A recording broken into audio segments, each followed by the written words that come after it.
എങ്ങനെ ഒരാളെ ബിസിനസ്സുകാരനാക്കാം. അത് ഒന്ന് സൊസൈറ്റിന്റെ ഒരു ഇഷ്യൂ കൂടെ ഉണ്ട്. സൊസൈറ്റി എന്ത് ചെയ്യുന്നില്ല, ഒരാളെ ഫസ്റ്റ് തന്നെ ബിസിനസ്സുകാരനാവാൻ പോവാൻ സമ്മതിക്കുന്നില്ല. ക്യാഷ് ഇൻവെസ്റ്റ് ചെയ്യുന്നു, അതിലേക്ക് ഇറങ്ങുന്നു, ചിലപ്പോൾ രക്ഷപ്പെടുന്നില്ല.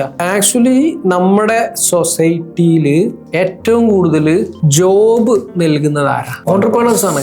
ഓൺട്രപ്രണേഴ്സ് ആണ്. നമ്മൾ ഗവൺമെന്റിന് എത്ര അധികം ആൾക്കാർക്ക് ജോബ് കൊടുക്കാൻ പറ്റും. പക്ഷെ തിരിച്ചൊന്ന് നോക്കി നോക്കി ഇവിടെ എത്ര സ്ഥാപനങ്ങളുണ്ട്, ആ സ്ഥാപനത്തിൽ എത്ര എംപ്ലോയീസ് വർക്ക് ചെയ്യുന്നുണ്ട്.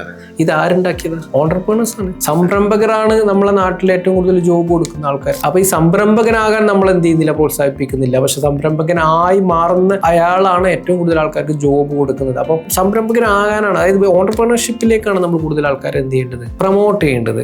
പക്ഷെ അതിന് നല്ലൊരു സിസ്റ്റം കൊണ്ടുവന്നാൽ നമുക്ക് ഇനിയുള്ള കാലങ്ങളിൽ നമ്മളെ ക്യാമ്പസിന് പുറത്തിറങ്ങുന്ന ആൾക്കാർ, എസ്പെഷ്യലി ഈ മാനേജ്മെന്റ് ഒക്കെ പഠിച്ച് പുറത്തിറങ്ങുന്ന ആൾക്കാർ നല്ല ഓൺട്രപ്രണേഴ്സായി മാറാനുള്ള സപ്പോർട്ട് നമ്മൾ സ്കൂൾ തലം അല്ല കോളേജ് തലം മുതൽ കൊടുക്കുകയാണെങ്കിൽ നമുക്ക് നാളെ നമ്മുടെ നാടിന് വേണ്ട നല്ല സംരംഭകരെ സൃഷ്ടിച്ചെടുക്കാൻ പറ്റും.